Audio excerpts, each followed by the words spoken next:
Welcome to Puzzling Company, your home for at-home puzzles and mysteries. Here are your hosts, Jared and Zach.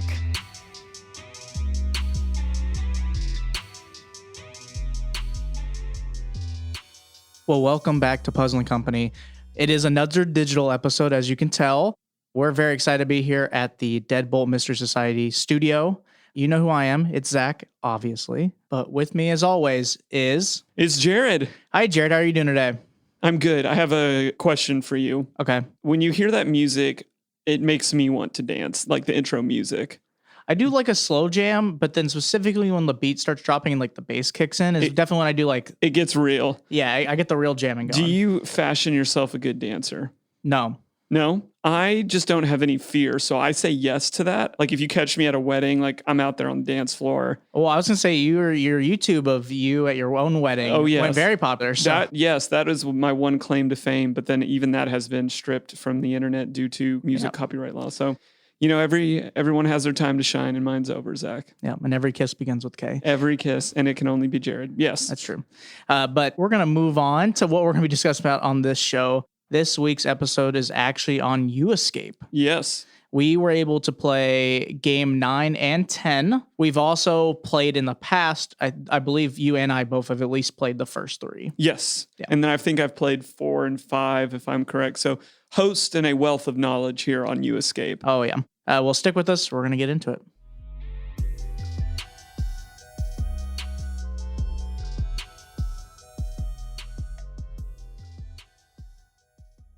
Hey friends, Jared here asking you to join our Patreon community. Monthly support is a great way to help us in our mission of growing the at-home puzzle and mystery world. So check out our show notes or go to patreon.com and search Puzzling Company and find the membership level that's right for you. Well, welcome back to Puzzling Company. As you know, we are in the Deadbolt Mystery Society studio. We are now in the section of the show where this is just kind of a fun part for me and Jared. This is where we get to talk about our likes about the game, our room for improvements, and so on. This is not a section to dog on the company or to ridicule anyone. It's just for feedback and criticism. Jared, I'm going to throw it to you. Can you tell us a little bit about this game, but also maybe some other stuff? Absolutely. Before we jump in, thanks for mentioning this, Zach.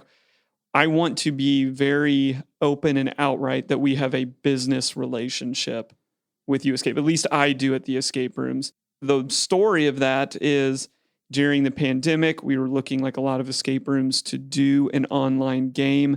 And I turned to Nick, the owner and creator of YouEscape, because I wasn't really digging the slap a GoPro onto our employees, and Telescape was still in its infancy. So I reached out to Nick. I said, hey, during this whole pandemic thing, let's bring your games to the US. And that's what we did. And you remember, Zach, me in my garage while the escape rooms were closed up till ungodly hours playing these games out of my garage. The amount of games we built in your garage alone. For memories. For YouEscape. But that relationship still continues today. I do have an ongoing financial arrangement with Nick, and we just wanted to be forthright. But I've already promised Nick that we will not spare him from any scathing criticisms that we had. But yeah, YouEscape it's one of the OGs of the online escape room world in terms of having a live game master. We're going to talk a lot about live game masters today. But it's a little bit different than what you may be thinking if you've played other games. Most of the live interaction takes place on a static camera with items that sit on top of a table that you are commanding your game master to interact with. And then everything else happens through Google Documents, whether it be images, audio, video, or pointing you to different URLs all over the World Wide Web. And it is at that intersection that we have played our games. Mm-hmm. So Zach, kick us off with, what did we like about this game? Yeah, so one of the first things that we really enjoyed about this game was the deep and intricate puzzles. This game is difficult. People will think this is a negative and a positive. It is definitely a positive and has its negative effects, but what we will say about it in terms of it being a very positive thing, if you like doing more intricate puzzles or looking for a challenge, These games bring it. Yes. Specifically, we're going to talk more about 9 and 10 because that's what we played just recently. 1, 2, and 3 do have difficulty to them, but it's a little bit less than 9 and 10, and at least in my opinion. But these games are difficult. If you want a puzzle that's going to take you 10 minutes of looking at 2 different URLs and trying to draw a figure while also writing down the coordinates of this, while also trying to create the shape, this game will make you do that. If you want to do a Rubik's Cube puzzle where you have to move it in multiple directions, you might also have to deal with something like that. And it's funny because the name of these 2 games is innocent enough. It's the name of the game is called Colors. Yep. And you're like, great. Colors 1 and Colors 2. Colors 1 and Colors 2. You're like, that might be great. But no, it kicked our butt. It came down to seconds on the clock and a helpful smattering of hints and guidance during this game. But I agree with you. What I think the puzzles do so well is it's one puzzle, but it's very multi-stepped. Oh, yeah. Yeah, you have one main objective, which is like to get the answer so that you beat the game. But then you have to solve a bunch of mini steps to get that. And it is funny how innocent the game really is in terms of also it's like narrative, with it being about like you're a school teacher trying to prove yourself to the students of like, these are all like very gifted students. Very gifted students. So it's just very intriguing. You're like, oh, it's like kids making games for you and they're like crazy, insane puzzles. And you're like, okay, well, this is like nuts. But it was really fun. Like I definitely enjoy more intricate puzzles. It's definitely my favorite thing to like be quiet, sit at my desk and just like zone out. I say zone out, but I'm like zoning into the work, zone out everything else and just focus and try to get something done. Yeah, I agree with you. If you call yourself a puzzle person, YouEscape, especially in its later games, is a must because you will find that challenge. It will scratch that itch that you're looking for because it's also difficult, in my opinion, Zach, to find good, hard puzzles. Yeah. For the most part, these are good, hard puzzles, and they require a lot of attention to detail and take you to some really cool places. I really like that. I want to throw it to you to talk about our second one because I think most of what we're talking about is the intricacies of what happens through Google Docs and the websites, but there's another really good part of YouEscape. Yeah, so the second thing we really enjoyed is, I'm going to say, the Zoom element or the live table element of the game. So this game does involve a Zoom call or I think they mostly just use Zoom. Yes. But it is using this camera to present a table full of things that you will need to complete your game. You know, so like on our table, it was a bunch of different colors, random colored blocks with words on them, a little like whiteboard that had information on it. And it is full of I would say very well thought out elements. What I really enjoyed is it felt like everything on the table mattered, because it does. Yes. The way that it is presented through the camera, I thought was pretty well done for what it is. You know, like there's not craziness you can do with that technology when it comes down to baseline camera table element, you know, like in items. Yes. But I thought it was really well done. But then the other part is that stuff matters enough that you need to care. You know what I mean? Like, yes. Because sometimes and I don't mean that like in a bad way. It's just like sometimes in games like this where there's more intricate puzzles where they give you a lot of like, I'm going to give it almost more puzzle hunt elements where they're like, here's 3 like URLs and a picture and a note that tells you how to solve this. I get way too focused on that and I'm like really focused. But then I realize that there's a very small hint on a piece of paper that's on the whiteboard on the Zoom call. And you're like, oh, like that mattered. Or like, I got really lucky because I don't want to spoil the puzzle, but there's a certain puzzle at the very beginning of Colors 1 that I just had no idea. Like, I was like, what are you trying to look for in this? It's just a bunch of like different colors and a diagram. And I was like, this doesn't really make sense in terms of, I know what the mini question's asking me to solve, but like, how am I supposed to get that information?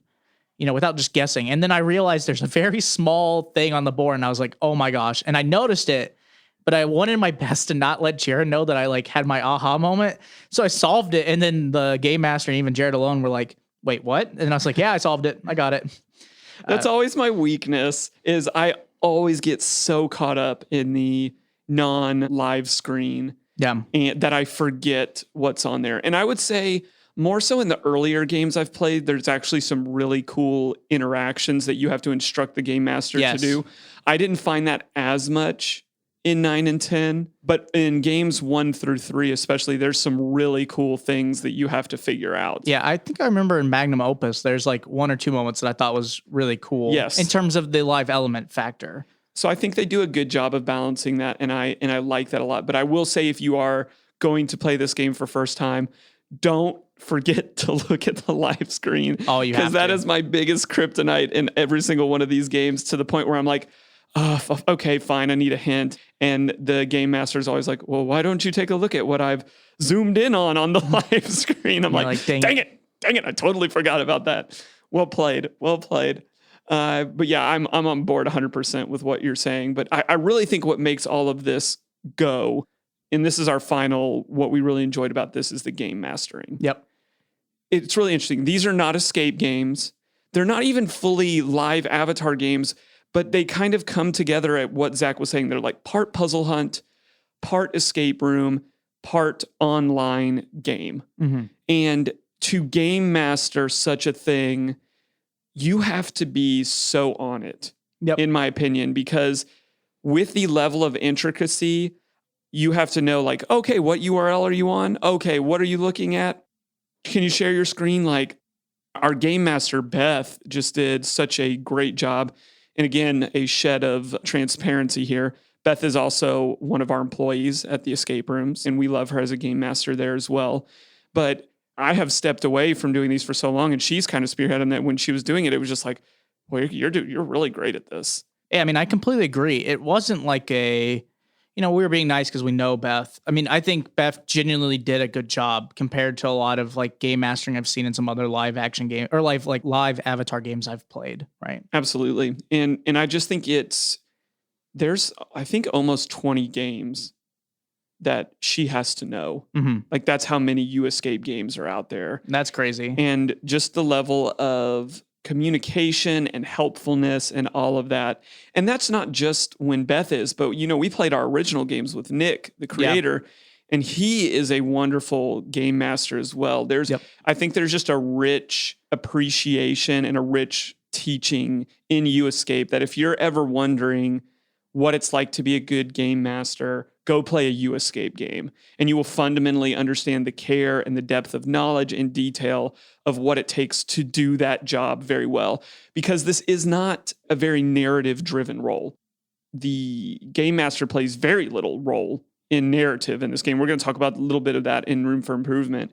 But they are so on it. Like, just imagine the world's most complicated escape room, and that's what they're running, 20 of those, and doing a lot of customer service in between. So I just think it's a commendation to Nick and to Beth and to the future of people that are going to be running those games. Yeah, I agree. And the last thing I was going to say is it's like the game mastering in YouEscape has to be the foundation, because if it's not a good foundation, the rest of it crumbles. In my opinion, on how YouEscape games function. Yes. Like, game mastering, I would say, carries the rest of it. Like, a very good game master makes me appreciate all the things I like, and then when we get in for the Room for Improvements, the things that I might have struggled with. No, I think that's fair. I think that's absolutely fair. So, Zach, where do we land then on where we felt like there's some room for improvements? Oh, baby. I'm excited for this part. Now, let me be very clear. I'm not doing this to dog Nick or YouEscape. I very much appreciate the games, and I really like it, but I'm going to be brutally honest on one of my opinions. The Google Drive format of YouEscape is not fun. Yeah. It is just not and maybe it's just a personal thing. I know when I talked to Jared agreed to somewhat of the same degree, but what is frustrating for me about it is that as a comparison, Telescape, it has been able to present and immerse me in the game while I'll be able to have elements that play throughout the program. There isn't a lot of like website in between or like the puzzle hunt feel to most Telescapes, but that's a comparison of another style of online games that has maybe like an avatar or a game mastering element thrown in, right? My issue with the Google Drive is it's not immersive at all. Nothing makes me more frustrated in terms of a game where I want to really get into it when I open up the game and it's 3 folders in Google Drive, and then I open those up and it's 10 pictures, and there's a PDF that's 85 pages long, but then there's notes that give me links to not even the link to the website. I have to like copy and paste those into my URL, and it's just very unfortunate in terms of what I think could be more immersive or a more friendly user face. Yeah. Like, I totally agree with that. It is hard to navigate between all of the tabs that you have open for an objective. And then remember the live screen, like I said, which I struggle with. But it's just not, it's not very user friendly. Because even as smooth as most Google products is, not even like Nick's creation fault. It's just not fun to filter through sometimes. Sometimes you're having to download things. Sometimes based on what browser you're using, it's not the friendliest. And I totally agree with you. It is not in any way, shape, or form immersive. Like I said, and I think it is just fundamentally more Google Drive than I think it is Nick, or YouEscape's thing. It's just like a perfect example is in one of the games, we have to find an animal, and I won't tell you too much about the puzzle, but you have to find an animal, but they give you an 85-page PDF that is in Google Drive, right? Yes. So you search through it, but then meanwhile, Google Drive, right, unless you download it or find a way to open it up on another window on your browser, it goes away the moment you click out of it. Yes, it does. So then the issue becomes, right, let's say you're scrolling to page 49 of the PDF and you don't download it, but you just want to keep it there. Yes. You do that, you get to 49, you go, oh crap, I forgot my note that's in the other file. I have to click out of that, go look at my note, open that up, and then let's say, you don't save or find a way to open it up on another browser. You look at that and you go, okay, and then I close that, then I go back to the PDF. The PDF starts back at page 1 and I have to scroll the way down to page 49 or whatever page it was.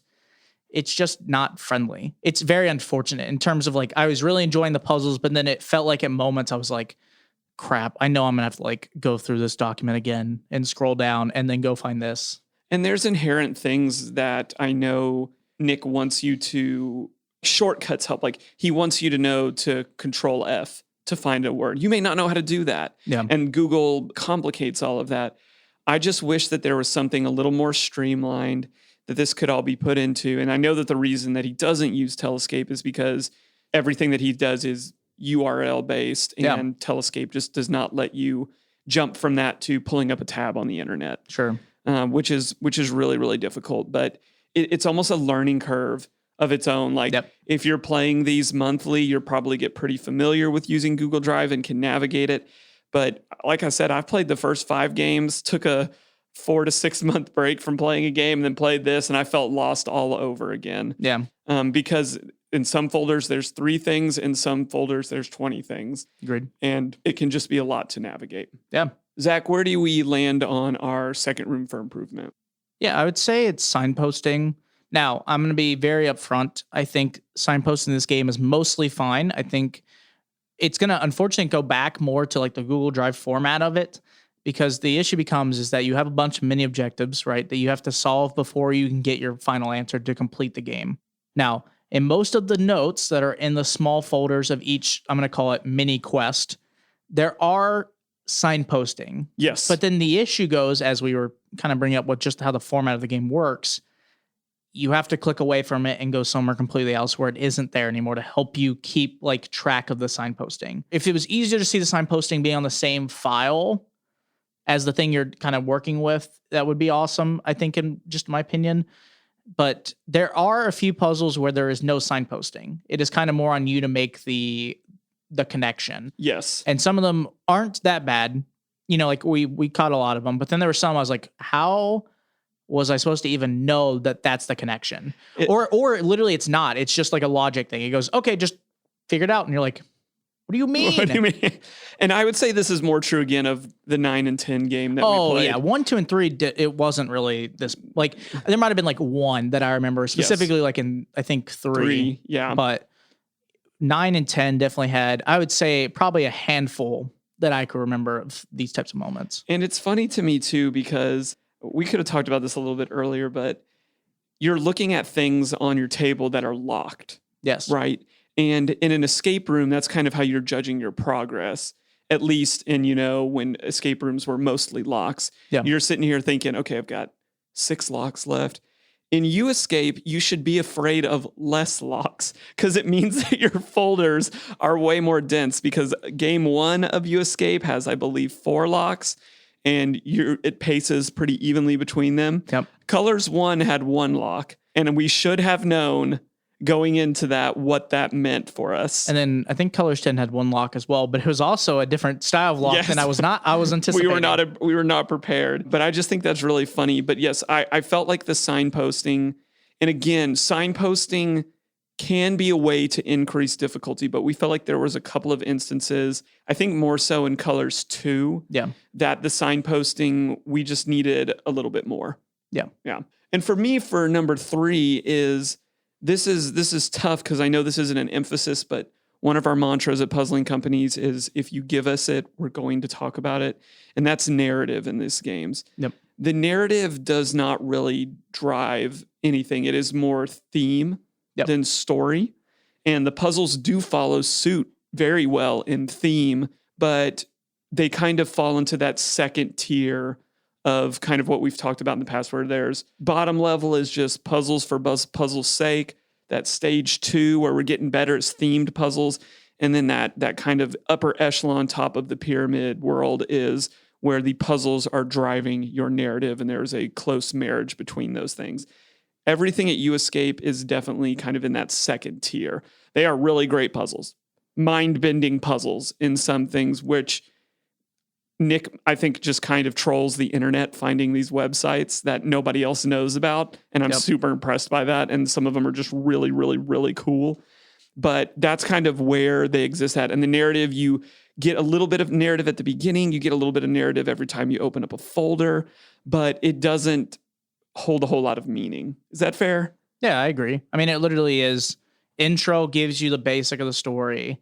Every time you order up a major folder, it gives you a 2-sentence introduction, and then let's say there's only one of those, and then there's the end of the game. There's a good and bad ending. I will say they do give you like a narrative difference between the two, but it is another, it's a paragraph. It goes, okay, like in this one, it's like you proved to the kids that you could do it, and you could be their teacher, and you're like, wow, do I really want to be the teacher to these kids who made me go through like an hour and a half, like 2 hours worth of puzzles that are insane? Probably not. I'd probably just make them. You know what? I leave. I'm going to quit that job after that. What makes this more interesting for me is, so like we said, we've known Nick for about 2 years, and you hear Nick's voice as kind of the narrator. Yeah. And for us as Americans, it is this very rich, deep, baritone-esque Greek voice. And I've told Nick on numerous occasions, like, will you just read me a bedtime story? Like, I would just thoroughly enjoy that. Like, I think Nick could be a millionaire opening up a Twitch stream in which he's just reading. Like, he could be a voiceover type of person. Like, I enjoy his voice that much. Like, every time we have a Zoom business call, I'm very excited. Beyond just getting to talk to a quality human being, it's like every time I just think that. So it feels like you already have the voice talent there to tell a good narrative, but it's just not the focus of what YouEscape is. But again, it is something that they throw in there. So we're going to talk about it as a place where we feel like there could be room for improvement to make the narrative better, to tie it in more closely where the puzzles are moving forward the narrative. And that's all that we really have. Zach, any closing thoughts? No, I mean, I really enjoyed these experiences. I've enjoyed 1, 2, and 3, and I enjoyed 9 and 10. It was a lot of fun being able to play with you, and I am excited to potentially see what future installments have. Yeah, I am too. And just so you know, now, it hasn't always been this way, but now 3 of his games are public. You can book those on his website, but the majority of his games, you have to join Patreon in order to get in that. And I think price-wise, this is one of the most reasonable prices of all time for an online live game master. If you're in the Patreon, you're paying $30 a month. You get to play 1 game a month, and that's a steal. Like, I just really think it is. Like, again, jaded, a little bit biased because, yes, we do have a business relationship, but money. But I think even if Nick and I did part ways one day, I would still look back on that and say, like, that was a deal. Like, I'm personally still signed up as a Patreon member and enjoy to play these. I just think there's a lot of value there. Yeah. That is going to wrap us up for section 1. We got Puzzles to the People coming at you next. Solve puzzles, write reviews, win prizes. It's time for Puzzles to the People. Jared here from Puzzling Company. Super excited to tell you that after months of deliberation, Zach and I have decided that murder mystery games are the ultimate at-home puzzle and mystery experience. Were you talking to like Zach Galifianakis? Because it clearly wasn't me. I would say that escape room style games are superior than murder mystery games. Well, Zach, lucky for you, I'm willing to meet you halfway. How about we play a deadbolt game? I could agree with that. If you don't know what a deadbolt game is, you should head over to deadboltmysterysociety.com. They have so many different options. Thrilling games, scary games, games that are child appropriate. They're wonderful for beginners as well as the more advanced players. You can go over there right now and use code Puzzling Company, all one word, and get 20% off your next box. Welcome back to Puzzling Company. Here again, live in the Deadbolt Mystery Society studio. If you've never played a Deadbolt game, you need to pick one up. Lots of options, really cool games. And as we'll talk about more in the future, they just exist at a really cool intersection of gaming that we think is a great place to start if you've never played an at-home puzzle or mystery game before. But here in our second section, we do a lot of things. We talk reviews, we talk more in depth and look at the intricacies of the puzzle world. And my favorite part of this whole section is Zach never knows what we're talking about until it goes live. Yeah. And it really puts him on the spot. He's got cat-like reflexes when it comes to the in-depth puzzle discussions that we have. And I like testing those. Yes. I totally do. Cat-like. So Zach, today I want to talk about game mastering. Okay. Because for the longest time, we haven't been able to because it's not really a thing in the non-online world. You get the box delivered to your door. You got hints, but... Yeah, I think the last time we talked about any version of game mastering was specifically our episode 4 of season 2, which was Dracula's New Friends. Yes. We talked about it a little bit. Yes. But I think that's literally the only time we've brought in that conversation at all. Well, I want to talk about it now because we've kind of seen both flavors of it now. Yeah. We have seen the game master that is imbibed in the story, that has meaning to us and is really good. And then with YouEscape, we've seen someone who is equally as customer friendly, equally as excellent, but it's more of that traditional escape room. Talk to me when you need me. Otherwise, I'm going to be a quiet force in the background. Yeah. Not very present. What do you think of those two styles? Do you have a preference? Shoot from the hip. What are your thoughts on those first two questions? I mean, there's a lot of differences between the two, but I think a lot of it ends up being on the style of game you create. I think in YouEscape, the quiet helper, I'm going to call it, role that is the game master is needed. I think because the game is not narrative based really at all, and it is more of a puzzle hunt / escape room style, because you do have your game master almost be like an avatar for you in the game where they can interact with the stuff on the table for you. Right. I just think it works well because they are there just to help. Now, if the game had more narrative and was more narratively based, I think that game master would have to fit into the narrative more, or at least be a character or whatever it needs to be.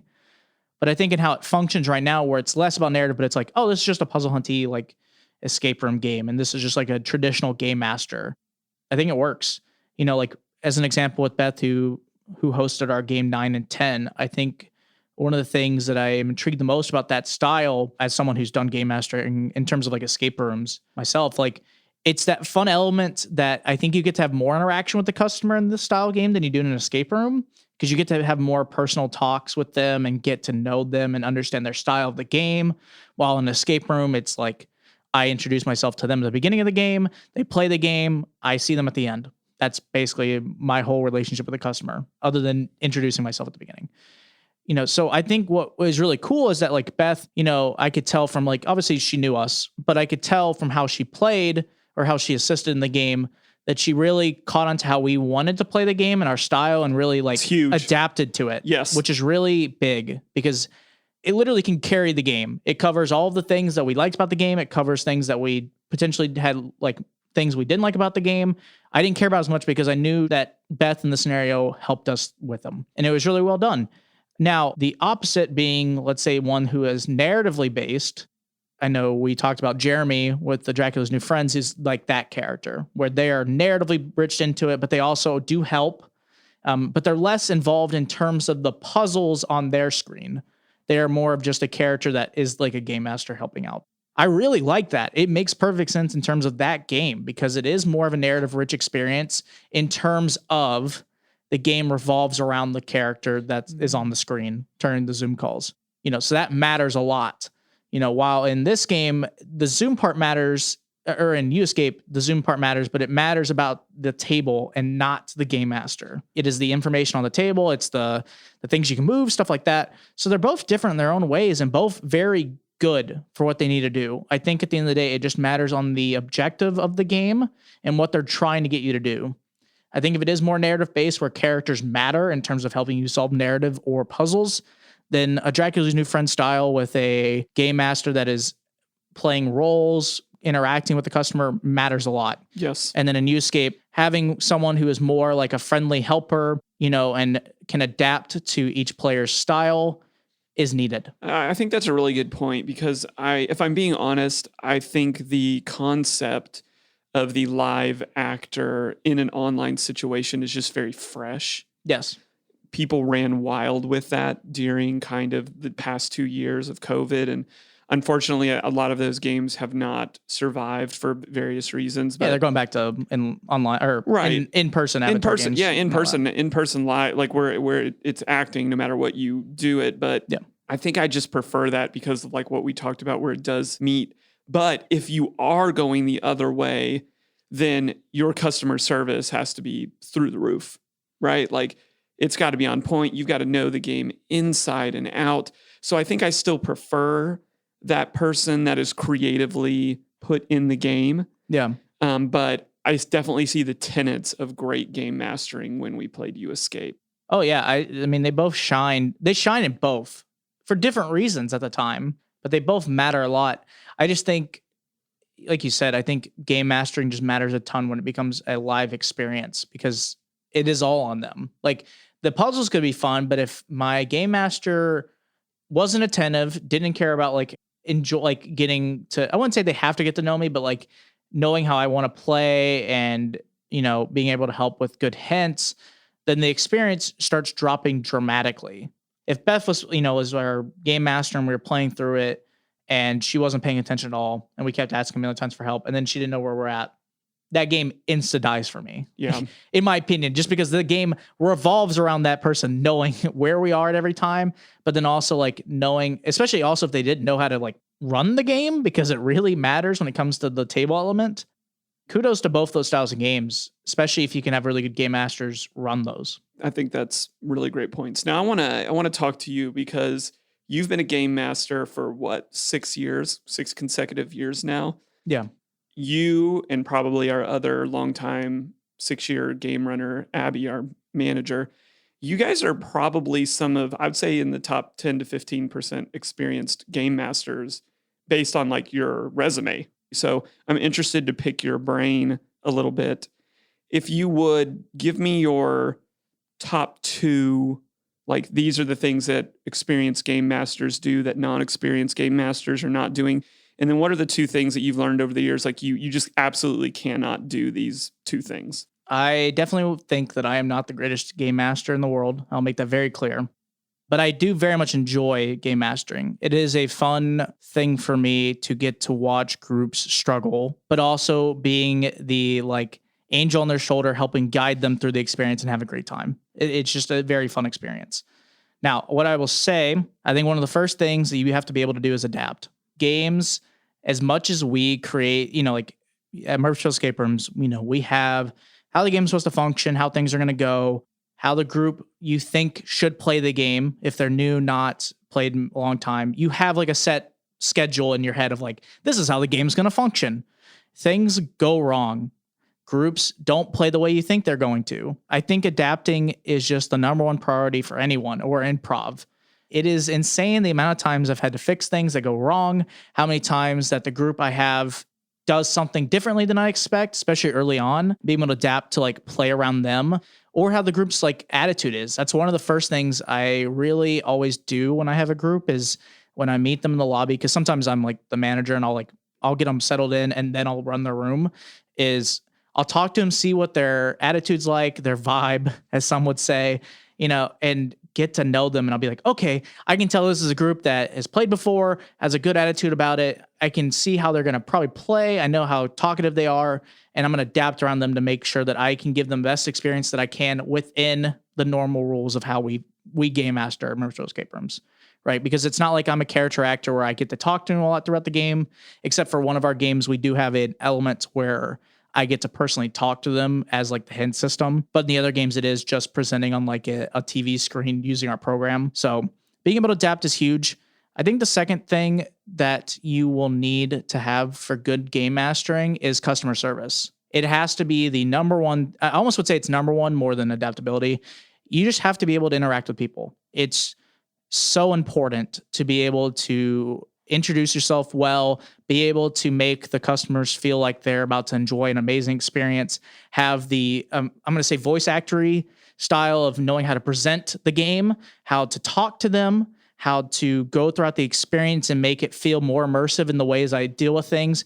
One of the things that I love doing is I always try to add, if I ever, we very much try never to go in the room. That is the last resort ever if anything goes wrong. One of my favorite things, though, is if it ever happens, I have in one of our rooms, I have a little bird thing in our storage space that I pull out and I bring it into as a character to play with me as I'm trying to fix a certain element in our blind pig room. Because I think it's something small, but everyone laughs or at least gets a kick out of it. It's that small thing that makes people go, that's a fun way of like dealing with a problem without it me being like, hey, I'm here to fix this, and I walk in the room on my ladder and I go, okay. And then I leave and they're like, wow, this game kind of like stinks, or it seems like the game master doesn't want to be here. I try to sell it as much as possible that I am there to give them the best experience as possible, but also they know I'm a friend. Not in terms of like, you don't go too friendly with them, but they know like Zach's going to get me through this experience and I will. I love those things a lot. I think those are great. The one thing that I picked up on that I would just reiterate is when I was game mastering and when I was doing it for YouEscape and for a while now as well, what vibe is this group? Like, are they looking for the excited person that wants to joke with them? Are they very chill? Are they the group that wants hints without asking? Yep. As much as I can get from non-communicative elements, like just reading the individual, good game masters can read their group and intrinsically know this is how I'm going to operate this game. I think that's great. What are your big two no-nos then? I will tell you this as someone who has managed our escape room as well. When we have new employees, this is the thing I get on people the most is monotone voicing. I despise when people do not bring any enthusiasm into the job. It's a very fun job. You get to watch people play an escape room. You get to be the helper. You get to literally be the Q to 007. You get to be the guy who knows everything and help people. It's just fun. And nothing makes me more frustrated than seeing people do intros and they go, welcome to Murphy's Escape Rooms. This is the blind pig. Now I'm going to tell you the story of how the blind pig works. You are now trying to join the mob. That's it. And I'm like, wow, that is the most pathetic intro I've ever heard in my life. Please say literally anything else with any enthusiasm. Even if you have to fake it. Obviously, everyone is different. We have some amazing people that work with us at Murphy's Escape Rooms, and a lot of them really do a good job of having that enthusiasm. Some of them don't. But what I will tell you is that they do a great job of making it work for the 5 minutes they need to. Yeah. And that's all you need. You don't have to be like, I'm not the most outgoing extroverted person you will ever meet. I'm probably the opposite. What? I know, but at work, I throw that out there because I know that's what it's for. Like, you just have to know when you need to be I'm going to say the extrovert, but like know when to have emotion and enthusiasm and the pride to really carry it. Because at the end of the day, if I get a good review saying Zach was my room host and he helped us through this, or if I, at the end of the game, like they clearly go like, thanks Zach for your help. And they remember my name. I did it. No matter if I got the good review or not, I know that they remembered my experience, at least that day. Maybe the next day they'll forget me, but but for that day, you're a hero. Yeah. And then the final thing I would say for what you just can't do is you can't be, and this is kind of just to go with my it's hard because this is something that I think is a good thing. And then obviously the opposite is bad. It's just, you can't be non-adaptable. It sounds really dumb because I know I talked about adaptability for the but there's so many people I have where they expect things to just go the way it's supposed to. They go like, as an example, obviously I have the experience to understand when something goes wrong, how to fix it. Or at least I have the the cogwheels turning when I go like, okay, I don't know how to solve this right now, but I can think about it for like 5 minutes and I'll be able to answer this before the next game starts. Or whenever they get out, I know how to talk to them about it. You know, we'll have some people who they'll run the room and they'll get to a certain spot in the game and then they'll just go like, oh, I don't know how to do this. Help. And you're like, what do you mean? Like, it's not that difficult. Like, what do you mean you need help? And I'm glad they do ask for help because you just do. Like, sometimes I've always appreciated room hosts, especially newer ones, when they'll ask me 500 questions than when they ask me none. Because nothing is more infuriating when they ask me no questions and they go, oh, like everything's going wrong. And they're like, and I'm like, okay, what have you done? And they go, nothing. And you're like, wow, this is the worst case scenario. All right, let's, and then I have to talk them through them. You have to be adaptable. A lot of game mastery, in my opinion, is improv. It is being able to on the spot. I think that's true. Yeah, like I said, so I feel bad that my thing you should do, my thing you don't do are literally the same thing, but just opposites. Adaptability is just like the number one core thing that you have to have, and if you don't have it, it is the worst thing in an escape room experience. Yeah, no, I think those are great. Mine are a little different. The two things that are big no-nos for me, but I think I feel this more as a boss. Sure.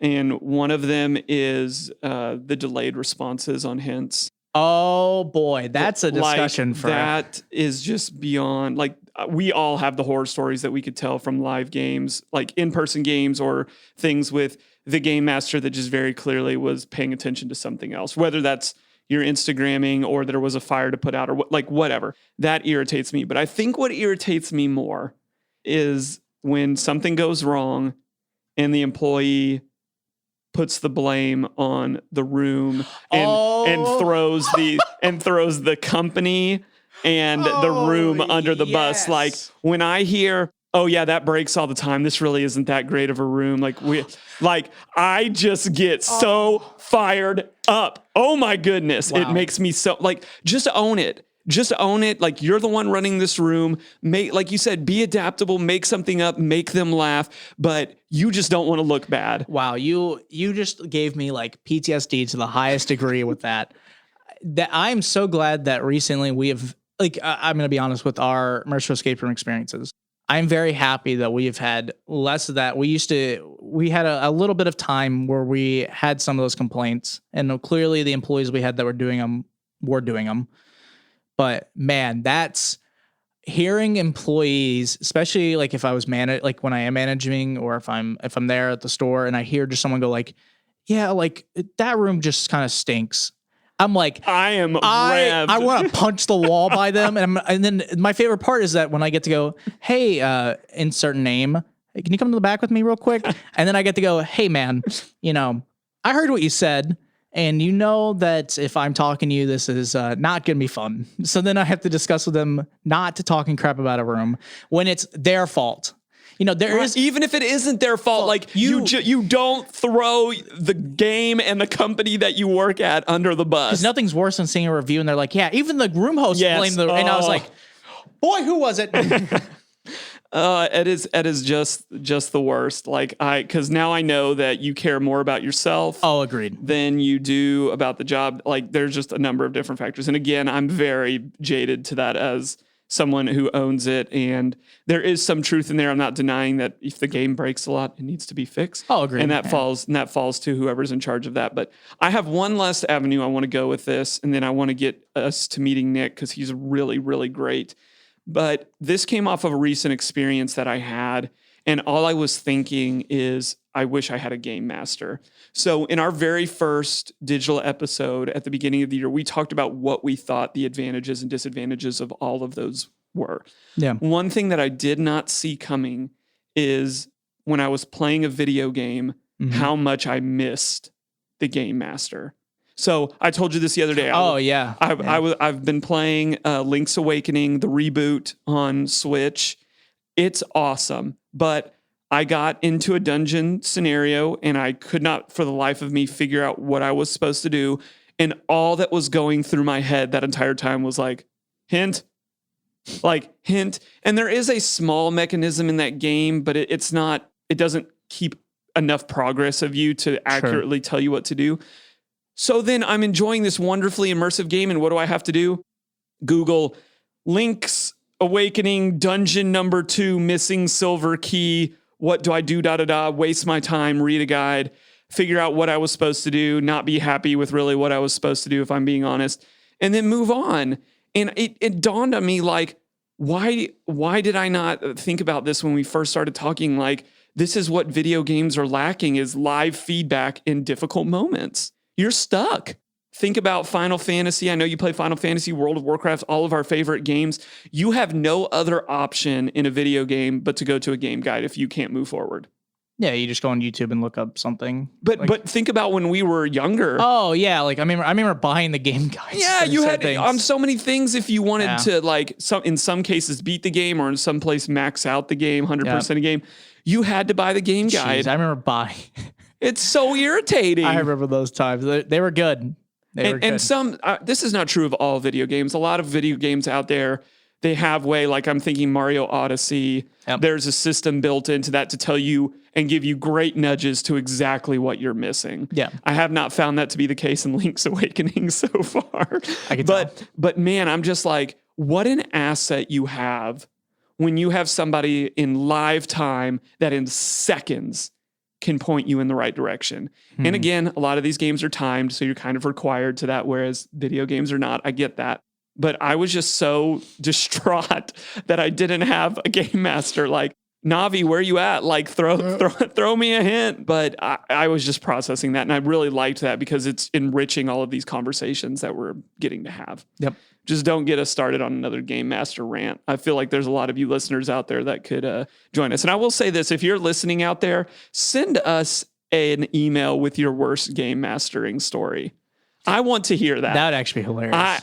Next episode, if we get enough of them, I want to, at the beginning of this section, revisit that and have a good laugh. But I would love to hear, whether it's an online game, in any type of game where you've had a game master, I would love to hear what your worst game master experience, whether you are a game master or you are someone whose game master didn't live up. But don't want to waste any more time here. We're going to go to questions for creators. Be back in a second. There are some really awesome people who make the puzzles we love to solve. This is Questions for Creators.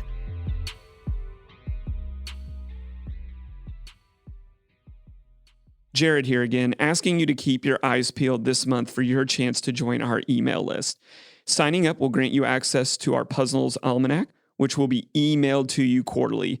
This almanac houses the latest in games, reviews, and discounts to all the games that you love. Additionally, anyone that signs up will automatically get 3 free digital games to enjoy with your friends and family.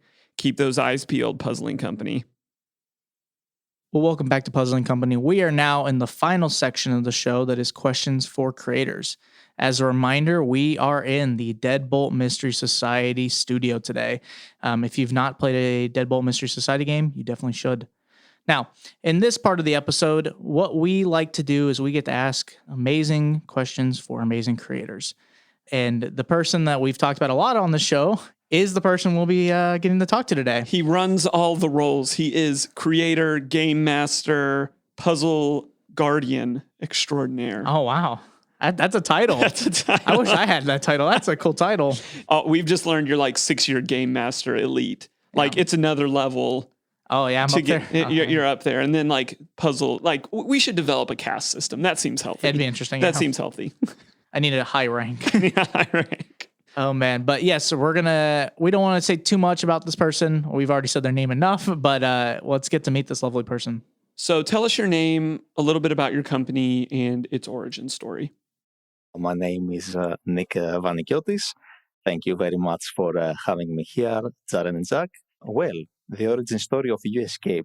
YouEscape kind of started as a side project around 3 or 4 years ago. And I didn't really know how it would evolve, how it would grow. I have created, let's say, some sort of prototype. It was like the first part of Magnum Opus, the very first game.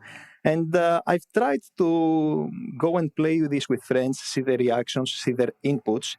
And gradually, I saw that it has a potential to maybe become like a full 60-minute escape room, become a game that people would enjoy. And I tried to expand it, and I've made the first 2 or 3 games They were all of them ready before even I reached out to people to play YouEscape, etc. So the first 3 games were already complete and they've been tested. I've played with, I don't know, like maybe 10 teams, something like that. So I had input. Then I reached out to reviewers. I reached out to room escape artists. I've reached out to some other reviewers, big and small, lots of them. Well, some kind of did not answer, some kind of declined. Others accepted, 2 or 3 accepted, because okay, it was a different thing. There weren't like online escape rooms back then. It were standard escape rooms. It was kind of outside of their expertise. Maybe it wasn't something that they wouldn't even know what to expect. But some accepted, and that's how it kind of started taking shape. So the reviewers played, and then after they played, they posted the review. A few players joined, and the people that played, maybe told about this to other players, and that's how it kind of began to grow. And also there was the Slack group back then. It was a Slack group with escape room enthusiasts. Now it's been transferred, let's say, to a Discord channel. But I hosted some sort of a free online YouEscape event, kind of a competition event. And that's when a lot of people had the chance to play. And there are still players from that time that are still playing YouEscape. And yeah, that's lovely. Like I know people for 3 years, maybe even 4 at this point. So yeah, that's lovely because the nature of this game is like I try to create 1 game per month. Now, between you and me, this doesn't happen as faithfully as it should. It used to be like always 1 new game per month. Now, okay, it's more a few months. But the idea was that a team would play the game. Then if they wanted to continue and play more, they would stay, they would play more, and it would go game by game by game, etc. So right now there are 17 games that are currently, ready to be played. So yeah, that's how YouEscape evolved. Nick, we know you usually have like your Patreon, and that's how you sign up to be able to play the games and set up everything. Well, you recently, I know you have public games, so people can just book it online. It's pretty available for most people to see. Why did you decide to make the public games? But what's kind of the difference between the two? Why did you like doing the Patreon route first, and then why have you kind of decided to do the public route? Patreon, as you know, it's a membership platform. The teams will join. They will pay like the standard $30 fee, and they're able to join, like up to 10 players join a game. Okay. And the Patreon, since it's a membership platform, they will either have to unsubscribe from Patreon or they will stay, get charged again, and play next month. Okay, this is like the standard Patreon model. Now, the idea with the public bookings that has been implemented for the past few months is that there was a specific segment of people that didn't want to subscribe to Patreon. Maybe they had they didn't really like the idea that this is sort of a subscription. Well, of course, you can just play once and quit, like no strings attached, no penalty at all, or something like that. But maybe they didn't like the idea, and the public booking system, they were more let's say, happy to go for it. Also, it was better for, let's say, some organizations, some companies, some people that wouldn't go for more than 1 game, likely, or maybe they didn't want to, go through Patreon. They didn't want to understand how it works, and they just wanted a single booking and be done easily. So that's why the public booking platform emerged. Although, okay, of course, someone does have the option to switch to Patreon. It also, public booking is kind of more expensive compared to Patreon. It's the same experience. So one thing that we see is someone goes for the public booking, and then since they played the game, they enjoyed it, they can switch to Patreon and keep on playing the games at a reduced price. Nick, I just think you, as someone that you've trained, I think you do an excellent job in training game masters. I think you yourself are a good game master. What is the secret sauce of being a game master, in your opinion? Like, if you had to give some advice to other people out there that are trying to be better game masters, what do you think they need to focus on? The thing that I feel it's very important for game mastering any sort of game, from an escape room to a pen and paper game to anything that requires some sort of game mastering, is to kind of feel the players, kind of walk in their shoes, kind of get into their way of thinking, and go with what they would love to see, what they would love to experience. So an important part of game mastering is to step into their shoes, get a feel of what they want, and this in combination with what would you personally enjoy. What would you personally enjoy to experience? Would you personally enjoy to solve? So when you are playing a game that you yourself would love, I think that makes you such a better game master. If you really love the game you're hosting, if you would love to, because you will kind of being in. You will know how the players feel. You will get the vibe. You will excite. You will be excited when it's an exciting moment. You will become excited yourself if you love the game and if this the sort of puzzle that you love solving and love playing. So being a good game master is a combination of having a clear idea of what the players love, and also it's important to host some sort of experience that you love yourself and you can get into that experience yourself. So I think a combination of the two usually amounts for a great game master. Nick, this is a question I would have for you if I didn't know you. I think this is the question that most people have when they play a YouEscape. Where in the world do you find the websites that you use? I know even Beth had made a comment that you've created the Nicternet. What I tried to do was to find interactive websites, like numerous interactive websites. I tried to actively search for those websites. So I would go, I would search keywords like interactive, like certain simulations, certain keywords that would usually lead to some sort of interactive website. And I would also scout certain articles, certain websites that kind of listed interactive websites for different kinds of reasons. Some for more professional work, others for leisure, others for several things. So there is an overwhelming amount of bookmarks in my computer with interactive websites. So that's the first step. I scout the internet for interactive websites without having anything really in mind while I do this. So yeah, there is the list of all those interactive websites. And then comes the creation of a new escape room.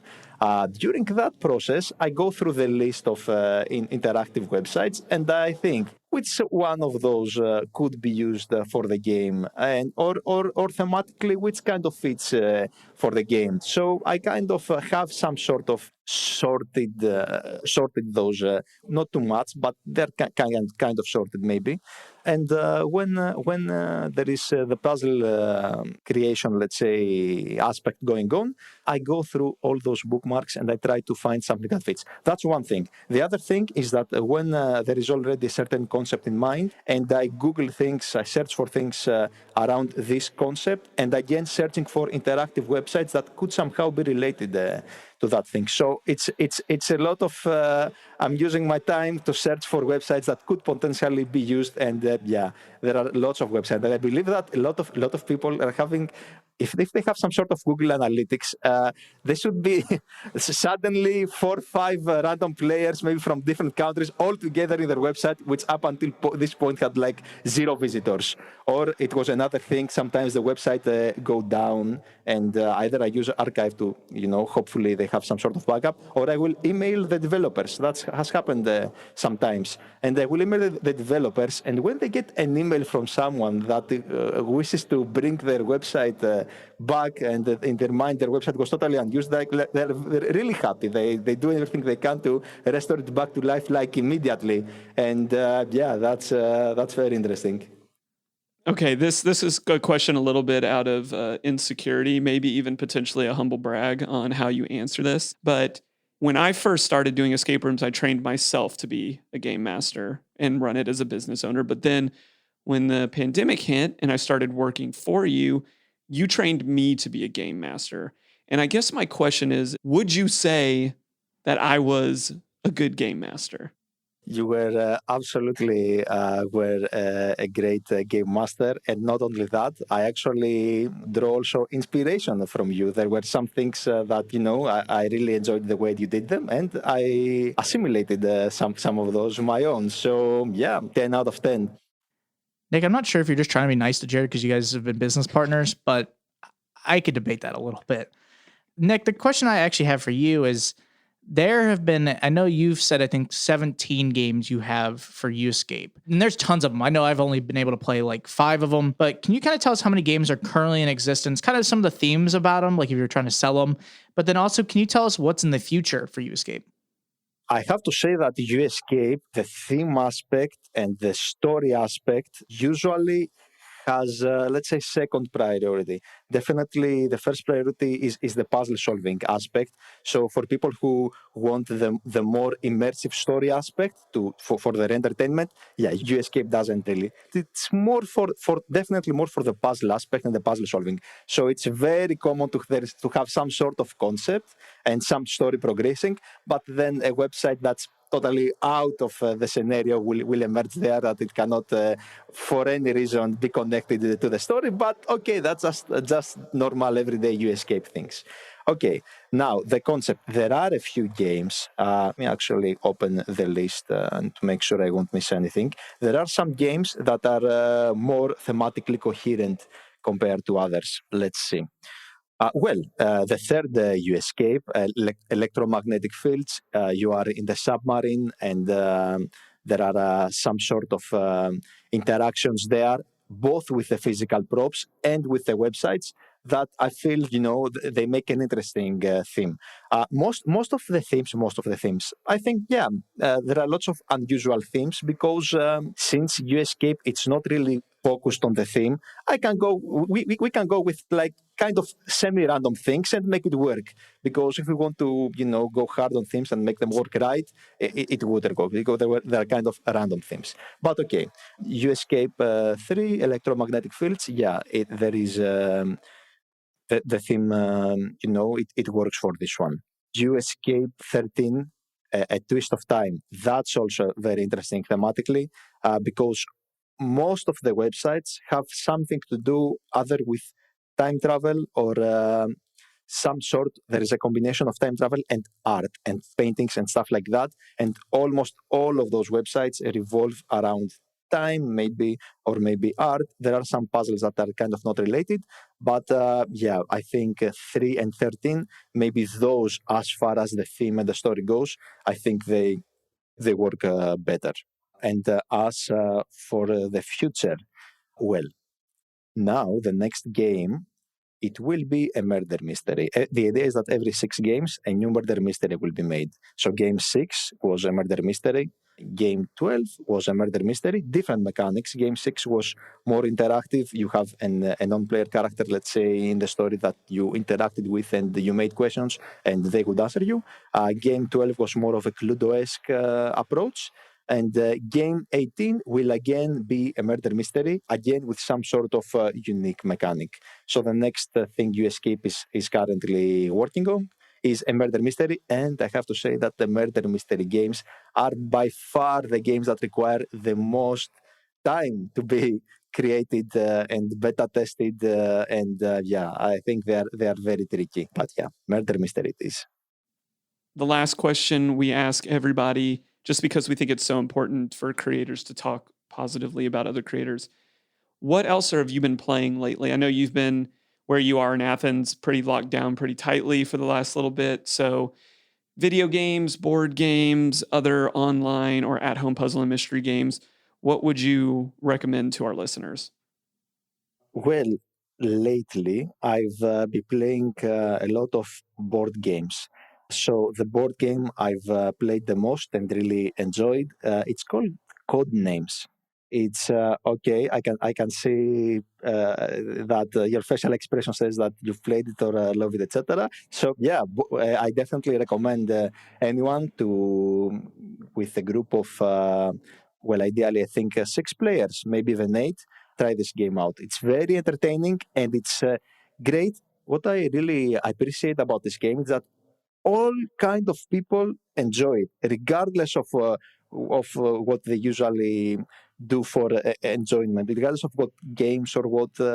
It's like universally enjoyable. All people love it, even people who love casual games, even people who hate casual games and prefer like more complex game. Both of those, let's say, both ends really seem to love Codenames. So if you haven't already checked it, it's a lovely group activity, 6 to 8 players. You should definitely check it out.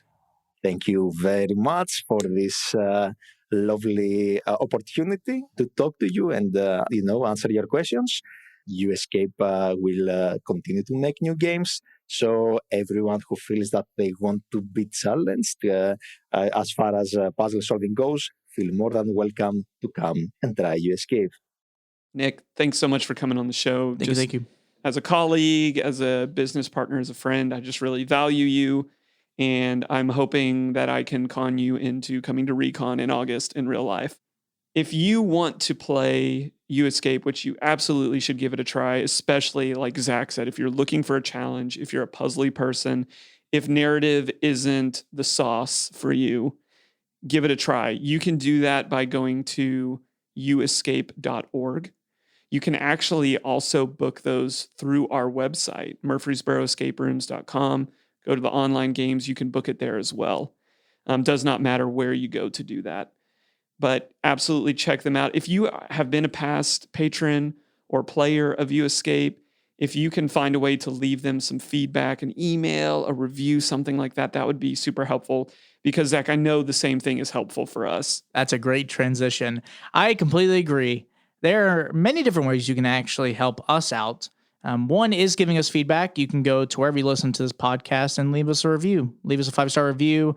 Leave a comment saying what you enjoy about the show, what you kind of think should be different. You can contact us at our email, which is contact@puzzlingcompany.com. There you can send us an email saying whatever you'd like. If you want to have a discussion about something that we talked about on the show, you want to tell me that I'm better than Jared, that's true. Jared, you're a terrible game master. Yeah, you can tell them the truth. Put me on blast. I get it. Yeah, I get it. For sure. You can do that. But the other things you can do is you can follow us on social media. So you can go to Facebook and go to Puzzling Company, or you can go to Instagram @Puzzling Company. Follow us on there, see posts for when new episodes are live, as well as potentially other things coming in the future. And the last thing you can do, which I love, you can go support us on Patreon. We have 3 different tiers you can sign up for. You can see all of the benefits for each of those on there. Join our Discord through that. Be able to have some fun conversations with us and play some games. Yeah, and I've really enjoyed the members that we've had so far. We're having good conversations. We're getting to play games together. And then there are those who just want to get the podcast early and listen to it and support us at that lowest tier. Man, I just appreciate everybody that's done that so far. It's really meant the world. So thank you to our current ones. And especially Ben is our core supporter right now. Yep. Ben Rosner. Shout out to him. Thank you so much for supporting us the way that you do month to month. That's really going to wrap us up this week. Zach, do you know what we have going on next week? I think, if I'm not mistaken, we are going to be playing Escape Room in a Box. Yes, and Crimes and Capers. Yes. It is a blockbuster episode next week, everyone. The Wild Optimists are coming back to talk about both of their new series, which are both just really unique, cool takes. We love talking to them. They are a wealth of information and some of the front runners in our industry as creators go. Mm-hmm. Super excited to get to have them back. Be sure to check that out next week. Zach, I've enjoyed it. Same. I'll see you next week. See you guys. Thanks for listening. Find us on social media @Puzzling Company and online at puzzlingcompany.com. Check back weekly for new episodes. Until next time, keep puzzling. This has been Rogue Media Network Podcast.